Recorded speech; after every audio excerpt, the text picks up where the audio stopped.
candidates. And we'll start with Donna. Thank you very much, Al, and thank you to the Nonpartisan Committee and to the co-ops for sponsoring this forum. I think in my opening comments, I just want to tell a little story about the co-ops, because I think it's one that made a lot of sense to me, it meant a lot to me, and I want to share it with you. When I first came to Park Forest, I was working at Prairie State College. I was Director of Community Relations and Executive Director for the College Foundation. And one of the executives on the College Foundation, one of the volunteers, was a gentleman by the name of Marty Gansel. Some of you probably remember Marty. He was the president of the Bank of Park Forest, which is now the U.S. Bank. It went through several generations, but it was the Bank of Park Forest at that time. And Marty told me a story, and I was not really familiar with Park Forest at that time, but he told me a story about a New York banker who had come to Park Forest and had said to him, I just don't understand it. You have all of those multifamily units that were built in the late 1940s, early 1950s. In any other town, by this point, they would just be deteriorated to the point of a slum. What's different about Park Forest? Why are they in the good condition that they are? And Marty's response was, because of the 5 housing cooperatives.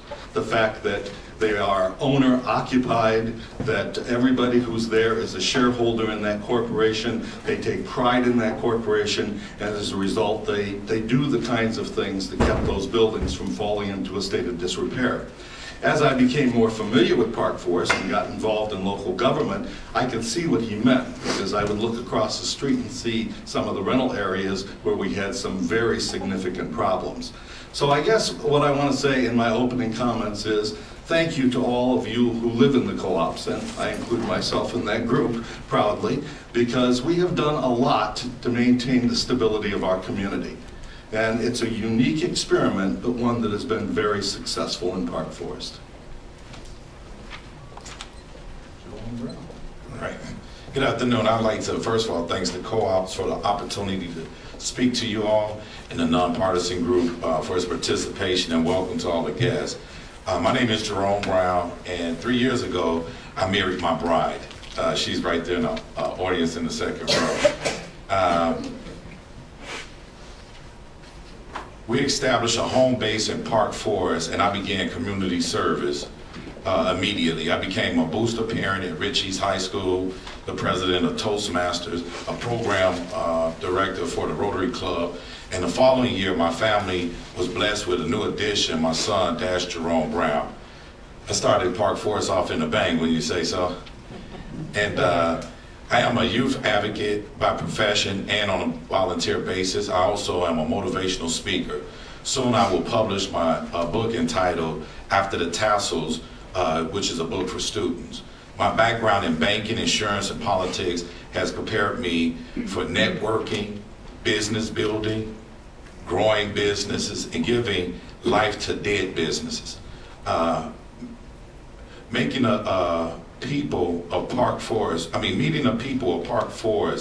come to understand that the needs in Park Forest are as follows: networking, building, growing, and revising. And that's what my background has consisted of. I stand by my promise to serve the people, of the village of Park Forest. No more division, Cook County versus Will County, Bloom Township against Rich Township, or the co-ops against property owners. Your concerns are my concerns.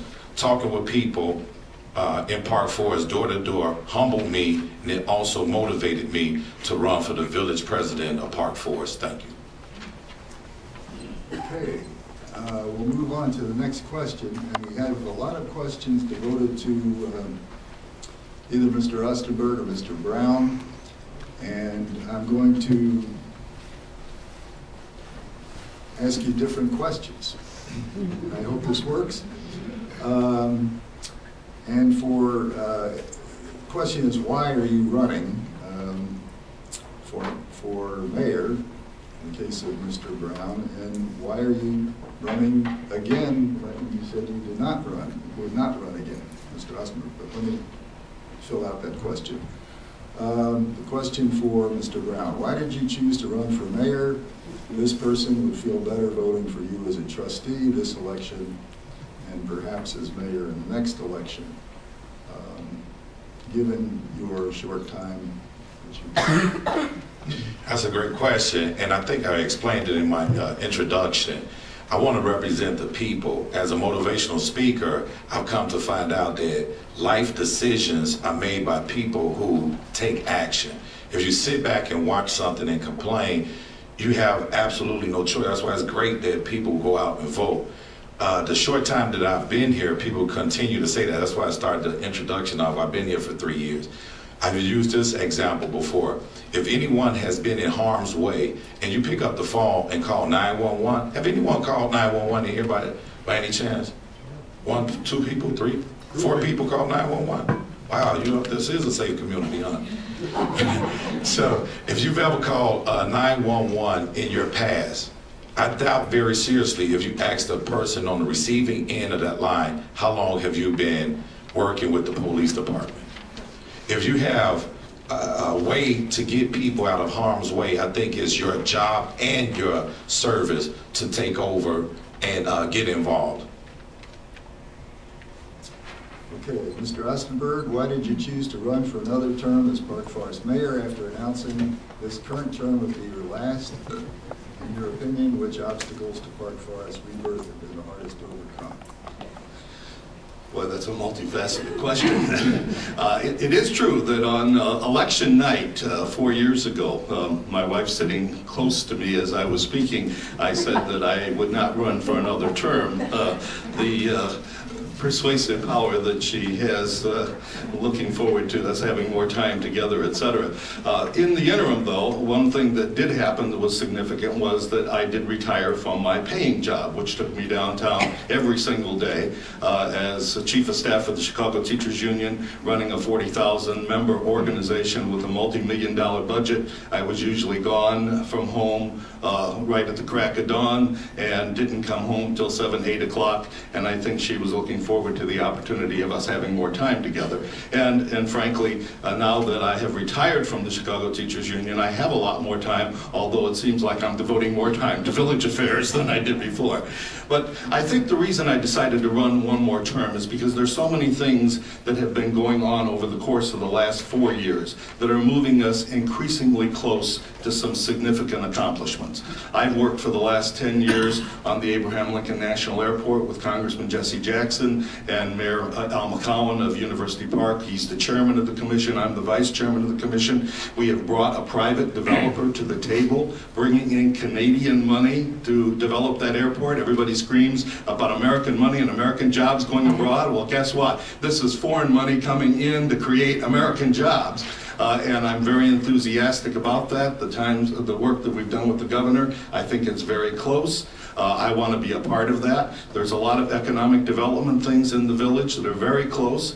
It is true that we have more businesses in the downtown and we're growing more businesses. Now, it's not perfect. We lose some, but we have gained more than we have lost, which is a reversal of the trend of what we had experienced for a number of years.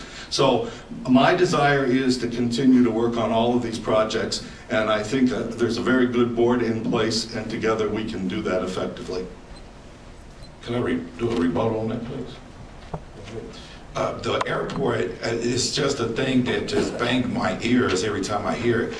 I've fought for this airport like 10 years ago, and it's not something that is prepared to happen tomorrow, next week, or next year. Running for mayor of Park Forest, we need to energize Park Forest. Getting a third airport is a fantastic idea, and I'm behind it 100%.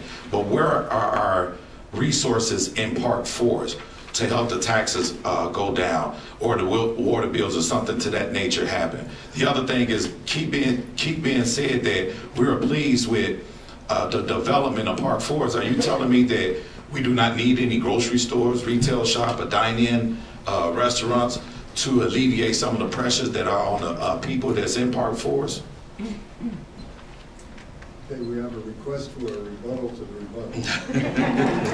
Well, I just need to make a couple of points of clarification. The fact of the matter is we are closer to the airport being in existence than ever before. Governor Pat Quinn announced both in his inaugural address and in his State of the Union address that the airport will be built. And he intends to make a decision on that within the course of the next year. We are meeting with the governor's staff regularly. We did not have a private developer previously. Having that developer in place makes a significant difference.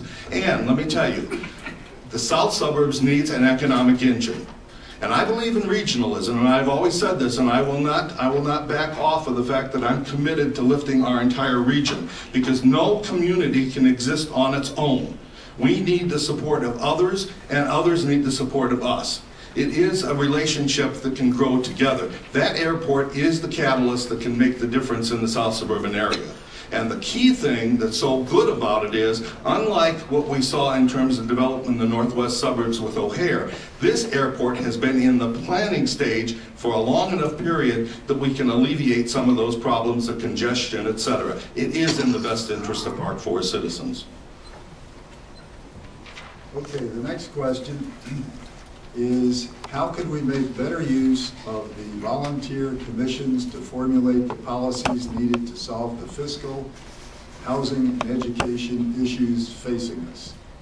And this goes to Mr. Ostenberg first. Well, thank you. I'm very proud of the fact that the commissions are active right now. We have only a handful of vacancies. There's more than 100 active volunteers in our boards and commissions, and they do advise the board on key things. The Plan Commission, for example, is playing an integral role in the development of the transit-oriented development on Route 30.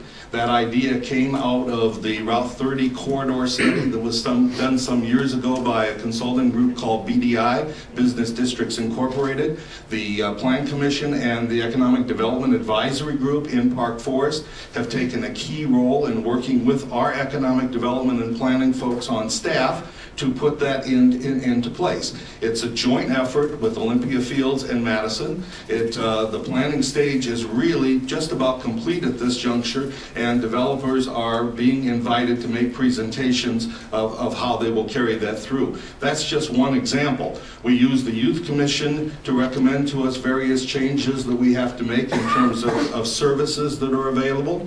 The Parks and Recreation Advisory Board does the same, recommended, for example, that we have the two skateboard parks for young people. Some of the other commissions, the Senior Commission is working on trying to alleviate some of the problems that our older residents face. We have an Environment Commission that is working very effectively with us to try to create ways that we can attract more businesses to Park Forest who are looking for an environmentally friendly community, which we have been all the way since the days when we banned phosphates in this community, well before everybody else did. So there's a lot of tradition in terms of our boards and commissions. I think we can continue to utilize them. We have tried over the last couple of years to also introduce the notion of establishing task force to address specific problems that pop up. One of those task force resulted in us entering into a cooperative arrangement with Rich Township so that we could keep the Jolly Trolley alive, because we almost lost that as a result of funding problems. As far as the commission and the different boards to have do a volunteer, I think is a great, fantastic, and admirable thing for them to do. The problem that I have with that, and it's a huge problem, from what I understand, because like I said, I do a grassroots organization, and I go door to door and I talk to people. I talk to hundreds of people a day in Park Forest. What I come to understand is that some of these people are being told that they're being prepared to take a trustee spot. Not one person, not two person, not three. A number of people saying that there'll be trustee members that'll be stepping down, and they're in preparation to take those positions. So my question is, why is this being said? Because it's not true. From my understanding, I don't know if not any trustee that's looking at or thinking about stepping down, but I've been told by several people that are doing volunteer work for the village that they're being put in position to become the next trustee member on the board of Park Forest.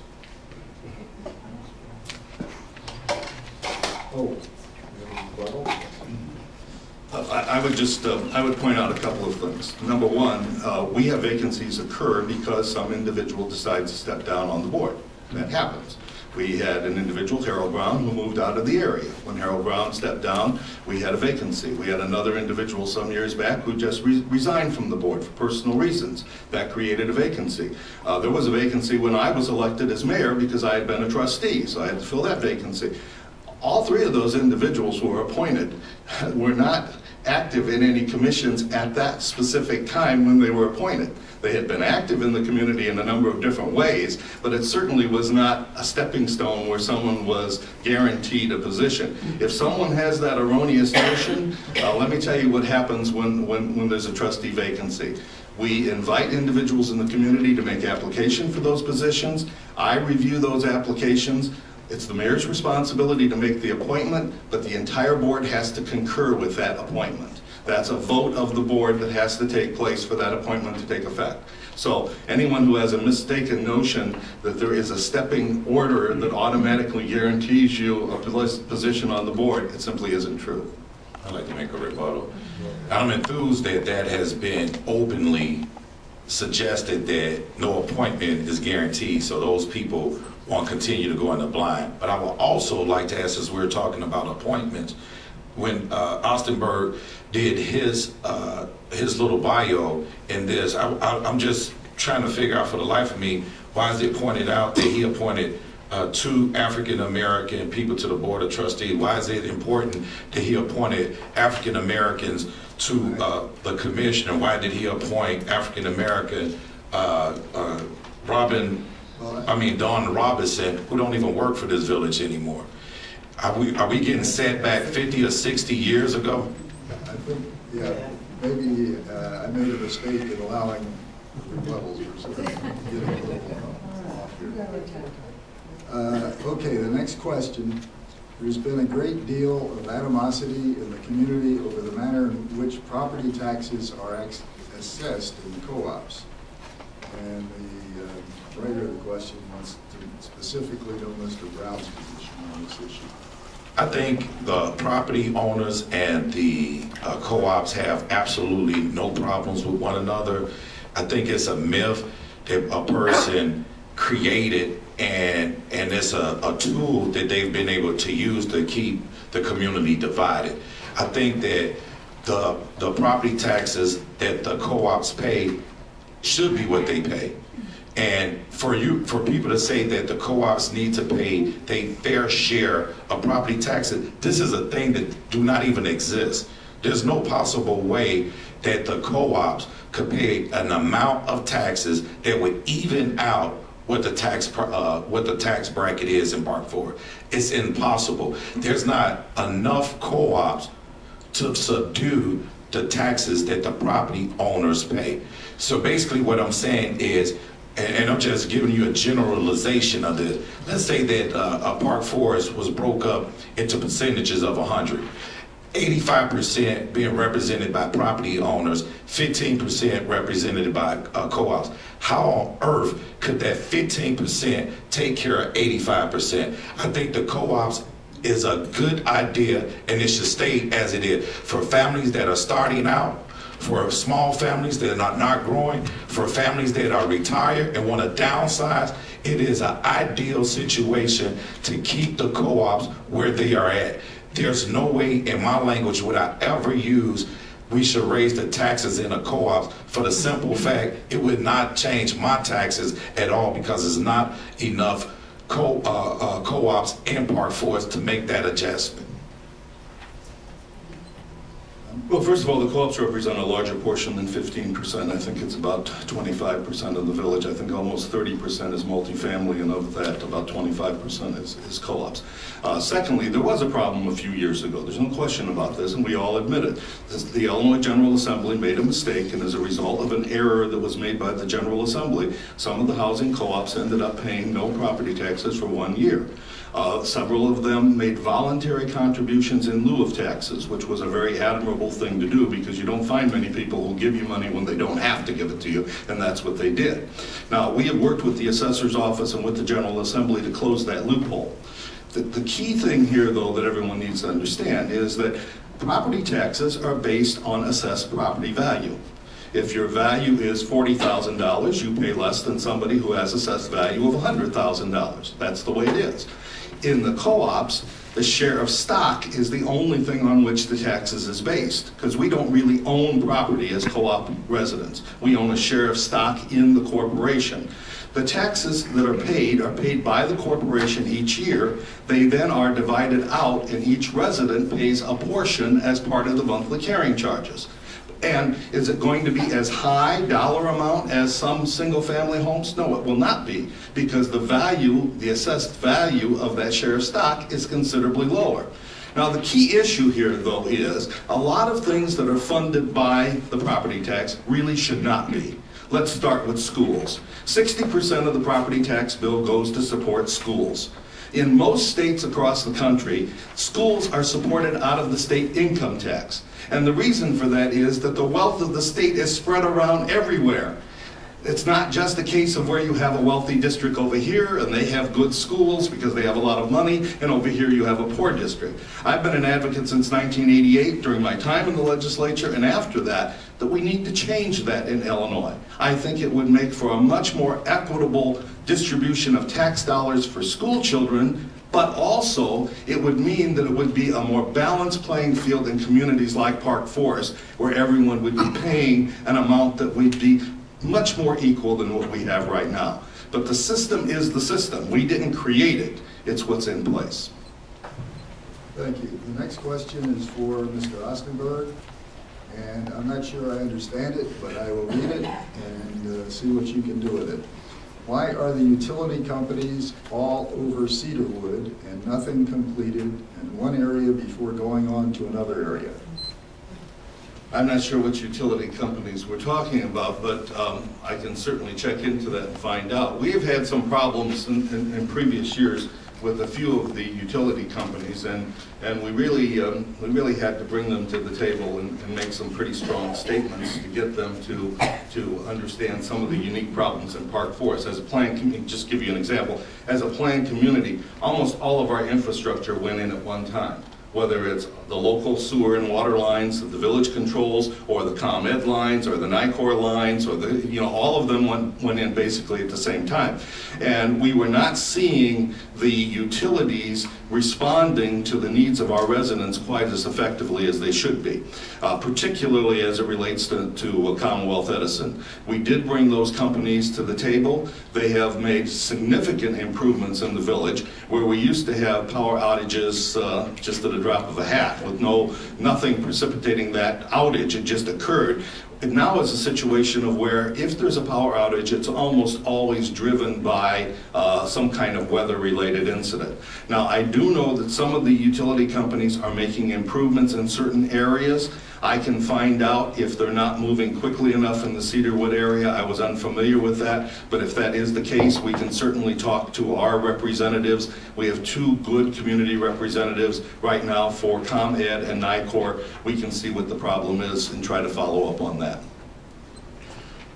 Well, what I heard is a conversation about infrastructure and water mains. I think at this point they have 57 water mains that has been replaced.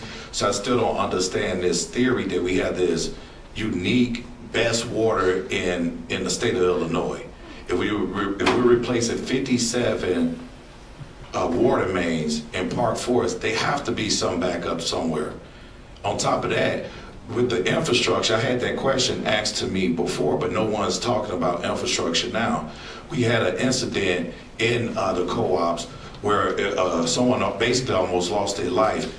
If the village would have took their time, and instead of dealing with the water mains and hitting gas lines, they could have held that project off for a few weeks, which we're here now in the springtime, and then they could have shut the gas off and completed the work that they're doing now. And you can't say that, well, we couldn't wait, because all of the work has been in suspension at this time. So once again, they should have just waited for a couple weeks for warmer weather, shut the gas off, and then continue to work. Sure. Jim, spend all my time correcting misconceptions, obviously. Number one, you can't shut off all the gas for the simple reason that people have hot water tanks, they have stoves, other things that are operated by gas in addition to their furnaces. So if you just turned off all the gas, most of the individuals in their homes wouldn't be able to cook their meals or have hot water to take a bath. So that's one reason why we certainly couldn't do that. Secondly, the water mains, the areas in town that we selected as the first ones for the water main replacement and the sewer replacement are the places where we had the highest level of deterioration and the greatest number of problems. And, you know, in the past, what was happening was that the village was doing a Band-Aid approach. We would fix a water main over here when it broke, but then pretty soon right down the street, another one was breaking. And it was money after money being put into these repairs. A decision was made a few years ago that we really need to start replacing these lines that are 50 years old rather than doing the Band-Aid. In the long run, that's going to be much more cost effective. Now, I have to say, in terms of the brown water, there is brown water because there is sediment in some of those old lines, and as the new water goes through, it's going to stir it up. Thank you. Gerald, a rebuttal. Once again, misconception, it's a fact what happened. It's not a misconception. And water and gas are cut off in neighborhoods and different communities all the time for a temporary inconvenience. And I think that you would prefer to be temporary inconvenience and then be in a life and death situation. Okay, the next question has to do with taxes and village services. In order to reduce taxes, would you cut back on police, fire, paramedics, home nursing services, close parks or other recreation facilities, reduce housing inspections? Please be specific. Mr. Brown? Absolutely not. Actually, I've toured the police department and the where they work and programs that they have going on. I think they're doing a fine job, by the way. I would like to add, actually, to the police department. We have a little less than 24,000 citizens in Park Forest, and I think at any given times we have, if I'm not mistaken, we have 4 squad cars that are roaming in Park Forest. And I think that if we had a major incident, I think that Park Forest would be in trouble. And that's nothing against the police department. That has something to do with the number of police that we have. So if I was your next village president, my idea would be to find monies that wouldn't cost the taxpayers additional taxes, but to find other money, maybe going through Homeland Security grants or something to that nature, and put more police on the force. And it was, my time is real quick, what did you say outside of the police department? There was another. Police, fire, paramedic, home nursing services, closed parks or other recreation facilities, reduce housing inspections. Real quick, the house, far as the parks, I think that we need a community center out here for the young kids. Community centers alleviate gangs, violence, and things of that nature. The paramedics, senior citizen, if at the age that people get when they become senior citizens, it's our job to look after those people, because at one time they was in our position and they looked out for us. So when they become in the older age, we can't cut services. Once, just like the police department, we need to add to those services. I had a mother that. Okay, thank you. Well, I think the fact of the matter is that when we talk about reducing taxes, it's very difficult to reduce taxes without cutting services. That's the basic bottom line. 80% of the budget in the Village of Park Forest pays for those people who go out and perform those services. And then the other amounts of the budget pay for the various things that are used to deliver those services. And it is true that we should have more police officers, and we know that, but we cannot afford to put them on without raising taxes significantly, which we have tried to avoid doing. We have obtained a number of grants. As of right now, the Village of Park Forest, during the time that I've been mayor, has received approximately $30 million in outside funding. $7 million came from the Canadian National Settlement. We've had numerous small grants and large grants, some of which in fact have put police officers on the street for minimal periods of time because grants will run out. They're not always refunded. You may have noticed a few years ago we had bicycle police, for example. Cops riding around the village on their bicycles. We had the stand-up unit that we've still funded under some of our local dollars, but these things are funded when we get the grant monies, and sometimes that grant money runs out. But the fact of the matter is, Park Forest gives its citizens the best bang for the buck of any place around. And other communities, people tell me this because they come to our community to make use of some of our services and to take advantage of some of the amenities that we have. We keep the tax dollar down as low as possible in order not to cut those services. And it's a critical thing. You cannot campaign on the notion that you're going to reduce taxes without also saying what it is that you're going to cut. And I don't think we can afford to cut anything in the village right now and still provide the good quality services to our residents that they expect and that they deserve. I like the rebuttal. There is not a guarantee that if you cut taxes, you cut services. Once again, if you bring businesses into Park Forest, you can have those new monies, those new dollars. That's what we need in Park Forest. We need a new lifeline. We need new blood. Talk about that with another question? You got that's a good lead into this question. And the question is, has to do with business, plan, what is your plan for obtaining more business? And one questioner wants to know from Mr. Brown, what would you do to attract new businesses to Park Forest that is different than what has been done in the past? So we'll start here with John Eisenberg.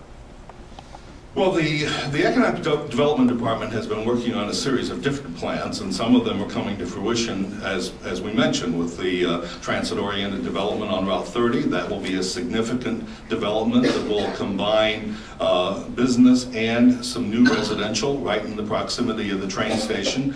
Olympia Fields across the street is planning to do some development in connection with that, and so is Madison. So the three communities working together, we will see all three of us benefiting from that. That plan is in place.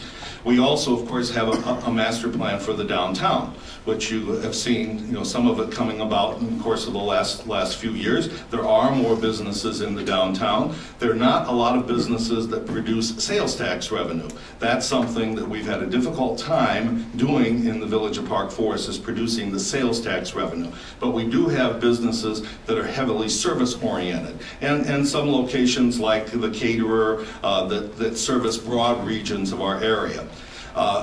We are working right now on a long-range plan that will increase the opportunity for new businesses coming to the village to save on their energy usage and to have a better proximity to major transportation routes, because transportation is a key element for any kind of new business. How much it costs to transport things is really critical today. So those are some of the things that we're looking at in terms of long-range planning. But the Economic Development and Planning Department has a comprehensive plan that the Plan Commission has been involved in, and the Economic Development Advisory Group has been involved in, so we get citizen input in addition to our professional staff input, and this is all predicated on goals that the village board sets each year, and some of our major goals relate to economic development. Once again, here we go with the misconceptions again. It's always what we will do, what we're going to do, and this is what is planned for the future.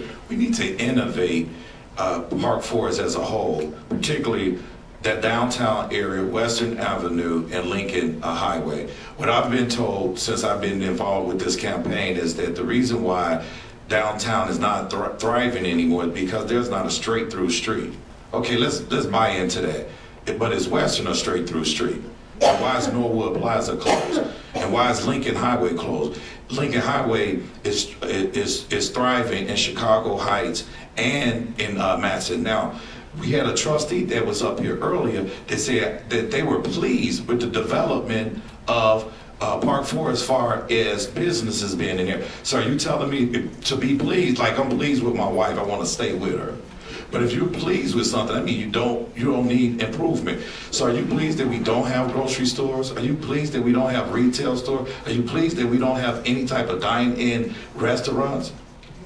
I mean, that's a question that you should ask yourself. I would like to innovate the downtown area and give it a genuine signature for once. I believe that it was thriving because the people who started it then, they knew what they were doing. Since then, we don't have people who know how to promote or market the downtown area or Park Forest for that matter. So we need someone who is interested in being a full-fledged mayor and going out to grow Park Forest as a whole. Okay, thank you. Next question is, one questioner, so Mr. Brown would reduce water rates, and the question is, how would you finance water main and sewer replacement if you reduce water rates as you say you will? Could you please give me that again? How would you finance water main and sewer replacement if you reduce water rates? It go right back to the same topic. We have to get businesses into Park Forest as a whole, not just the downtown area. We have 3 huge areas that we could develop on. Outside of that, there are grants. I've been talking to some people who work for the water department as far as the county and in the metropolitan area, and they was giving me some ideas that I wasn't aware of about extra monies and grants that will probably be available for Park Forest. And that's another thing. I don't have a problem with reaching out to other communities and learning so we could come back here and strive. I don't have a problem at all not having an answer to all the questions. That's why we have computers and research and consultants and things of that nature. But I'm reaching out now before this election is over to say, whether I'm in that seat or not, here's some other ideas that we possibly could do that will lower the water bills, because we could take funds from X, Y, Z, or we could get a grant from this place, or we could probably tap into another line and get these water bills down, because they're astronomical. And just a hint, I have a 2-flat in Chicago that have 3 families in it, a first floor, second floor, and a basement apartment. My water bill there for 3 families is less expensive than my water bill here for 1 family. And no, I don't have 15 people living in my house. I have a 15-month-old, a 16-year-old, and a wife and myself. And that water bill is astronomical compared to my 3-flat my 2-flat that I have in the city limits. Well, the fact of the matter is that we have obtained grants that have helped us keep the costs down. You know, we received a low-interest loan from the Illinois Environmental Protection Agency for the construction of the new water plant that's saving us between $4 and $5 million in interest rate on that plant. In addition to that, Congressman Jackson has gotten us funds that have helped us pay for some of the water lines and sewer lines. Down in the southern section of the village, the Will County section, a few years ago, a CDBG grant that we got allowed for the replacement of lines in that area. But those grants are not sufficient to cover the costs of all of the replacements that we need to do. That's the bottom line. And if people are complaining about the quality of their water, and again, I want to get back to that issue of the brown water, we have residue in our water because the lines have deteriorated. Now, my wife and I have noticed this when we've come home sometimes from traveling. We'll turn on the water and it will be kind of brown. She put some in a jar for me one day, and I kind of let that jar settle. When the water settled, all of the brown was at the bottom. The water itself was very clear. When I went to the water department and asked questions about this, the fact of the matter is the new pressure going through those lines when we turned our water back on when we came home stirred up that residue that was in the line. That made for brown water. Now, until we get all of the lines in town replaced, we're going to have a considerable amount of residue from those old water lines. and those have to be taken care of. You can't do it both ways. You can't say that we want to solve the problem of folks who say they have brown water and yet not want to pay for the costs of finding the solution. It has to be, they have to go hand in hand. And we have used grants, as many grants that are available. We work very closely with Mimi Miseru, who is the grants person in Congressman Jackson's office. We also work closely with the with Cook County in obtaining community development block grant funds. These all go to help keep costs down for things like water and sewer line replacement. Another rebuttal, please. I think that residue is another word for waste, if I'm not mistaken. It's something that I wouldn't drink, whether it was residue or waste.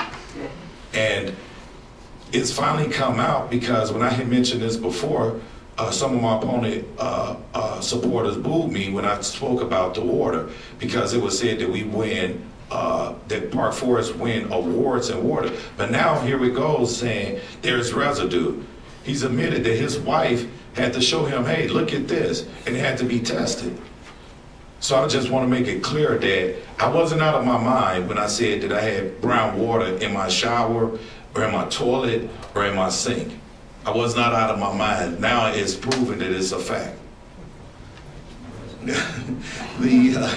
Park Forest water is tested at 30 different locations every month, and it's tested entirely by private testers. They're not the Park Forest staff collects the water that is sent to a private testing body, and it is tested for water quality.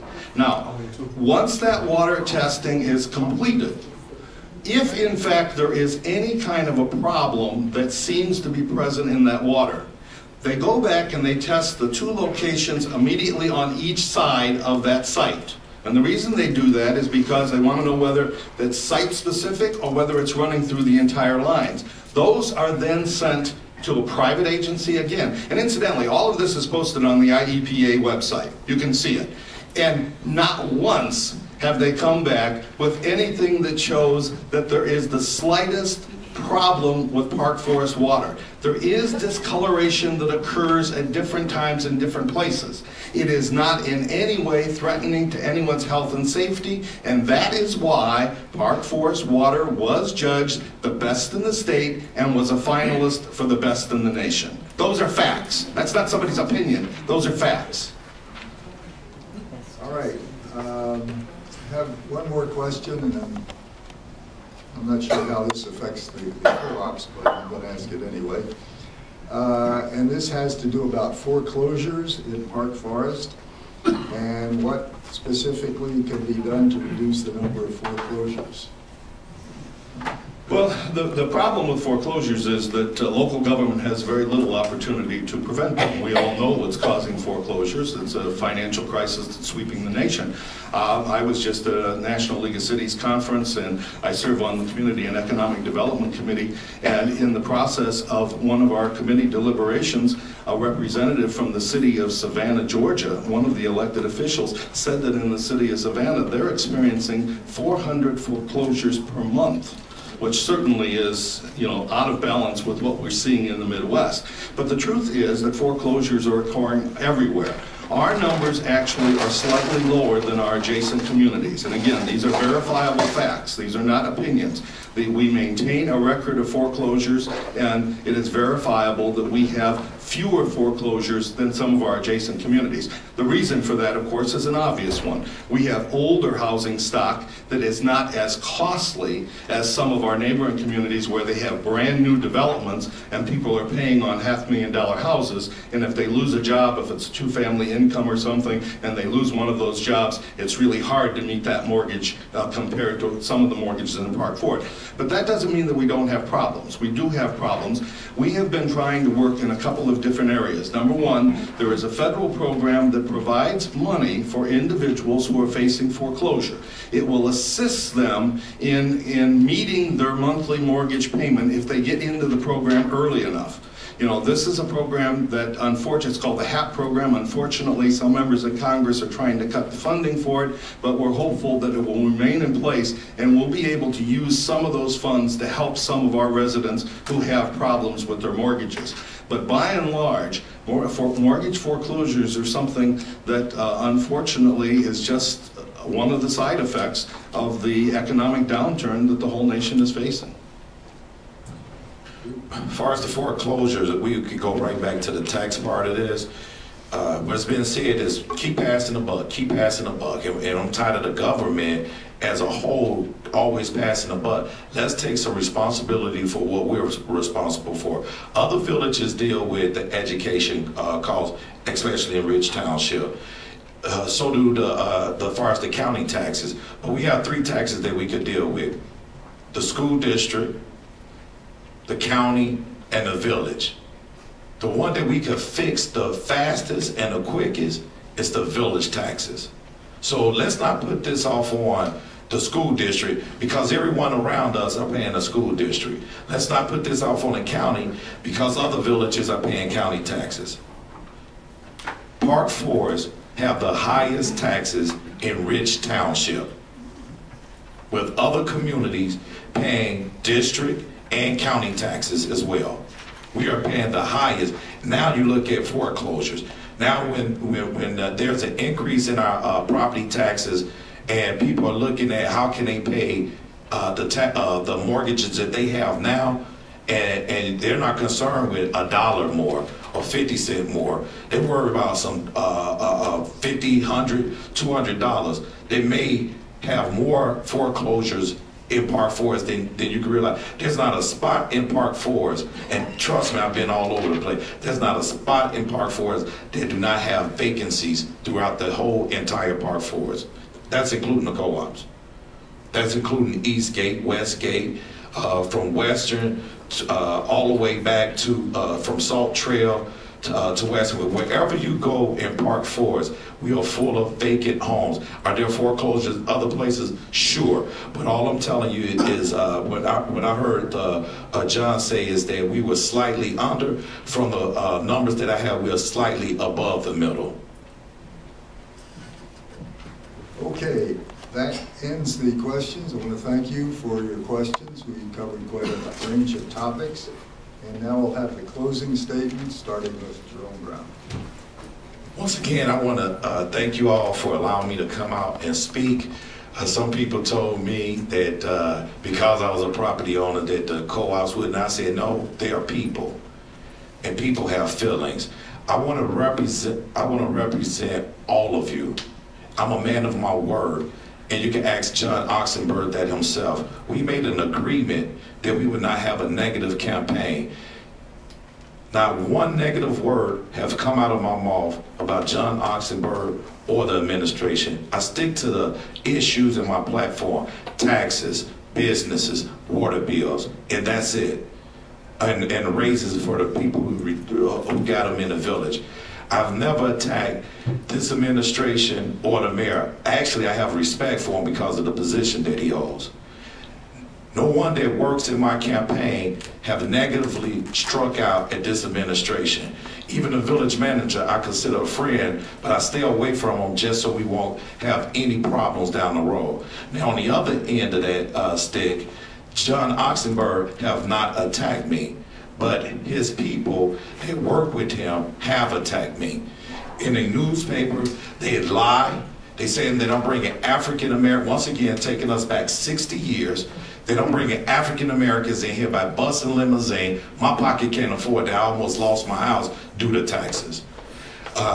So I say to John, what you need to do is control your colleagues, control your trustees, or control your friends. And if you can't control them, how can you control a village?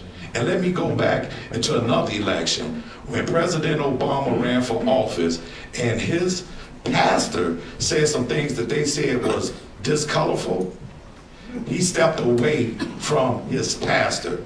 So I bid out to you, John, with Gary continually putting my name in this paper and harassing me when I came out to vote, which election judges saw him. He didn't speak to me outside. He spoke to me when I was trying to use my right to vote. You should step away from him, and I do not appreciate my village being named in his paper, because it's not a representation of Park Forest. The paper is biased, it's negative, and it's hurting people, especially my family. Thank you. Well, let me say, first of all, thank you to the co-ops and to the nonpartisan committee for allowing us this afternoon to have another one of our forums and to air our opinions. I respect Jerome's positions on things. I would only point out that there's a lot of ways to be negative. When you say things that are less than accurate, even though it may be based on ignorance, the fact of the matter is if you're inaccurate and you're making accusations against people, that's negative. I do pay taxes in the Village of Park Forest. My tax bill last year total for federal, state, and local taxes was a little beyond $27,000. I would imagine that there aren't too many people in the room who paid that much in taxes last survey, and that's what I want to continue to do. I think I have the experience, I think I have the enthusiasm and the interest in our community. I've lived here for 33 years. I know lots of people. I've worked outside of the community and have a lot of contacts that I can make use of for the betterment of our village. I've done that up to this point. I'd like to do it for another 4 years, and I ask for your vote. Okay, thank you. That ends the forum.